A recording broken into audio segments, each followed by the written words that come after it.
அன்புள்ள மீன ராசி அன்பர்களே வணக்கம். இந்த வார ராசி பலன். மீன ராசி அன்பர்களுக்கு 4ஆம் இடமாகிய சுகஸ்தானத்தில் குரு இருக்கிறார். 6ஆம் இடத்தில் கேது சாதகமாக இருக்கிறார். விரய ராசியில் சூரியன், செவ்வாய், புதன், சுக்கிரன், ராகு, வாக்கிய பஞ்சாங்கப்படி சனி, சந்திரன் ஆகிய 7 கிரகங்கள் இருக்கின்றன. மனதில் இருந்த குழப்பங்கள் நீங்கி தெளிவு பிறக்கும். புதிய பொருட்களை வாங்குவதில் ஆர்வம் அதிகரிக்கும். உத்தியோக பணிகளில் சில முயற்சிகள் மூலம் மாற்றங்கள் உருவாகலாம்.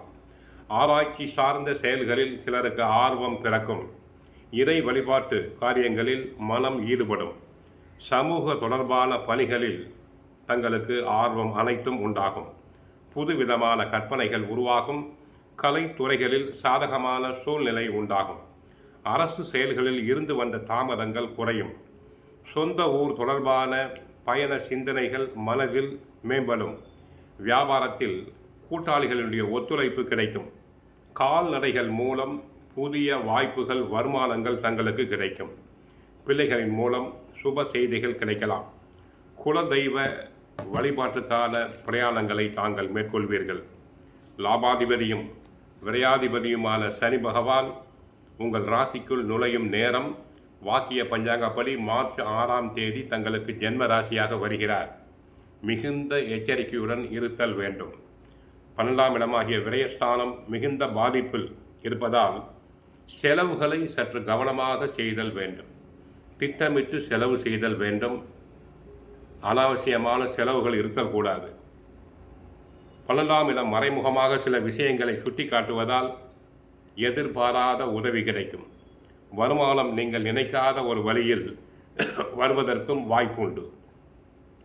12ஆம் இடத்தில் பல பிரச்சனைகள் இருந்தாலும் கூட குருவின் பார்வை அதனை கட்டுப்படுத்தும். ஆரோக்கியத்தில் மட்டும் மிகுந்த விழிப்புணர்வு தேவை. தூக்கம் கெடும். இரவில் தூங்க சென்றால் தூக்கம் வராது. மன அழுத்தம் ஏற்படும். மன உளைச்சல் உண்டாகும். எதையாவது சிந்தித்து யோசித்து தங்களை தாங்களே குழப்பிக் கொள்வீர்கள். எப்பொழுது பார்த்தாலும் சோர்வு வாட்டும். நல்ல உணவும் தியானமும் இறை வழிபாடும் அவசியம். பொறுமையோடு இருக்க வேண்டிய காலகட்டம். எதிலும் அகலக்கால் வைத்தல் கூடாது. புதிய முதலீடுகள் வேண்டாம். ஆக விரய ராசியில் சில கிரகங்கள் பாதகமாகவும் சில சாதகமாகவும் உள்ளன. நன்றாக யோசித்து சிந்தித்து செயலாற்றுதல் வேண்டும்.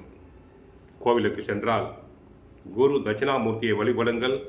பாபா கோவிலுக்கு சென்று பாபாவை வழிபடுங்கள். உங்கள் கஷ்டங்கள் அனைத்தும் விலகும். உடல் ஆரோக்கியத்தில் கவனம் தேவை. இந்த வாரம் சிறப்பாக இருக்க வாழ்த்துக்கள். வாழ்க வளமுடன். மங்களம் உண்டாகட்டும்.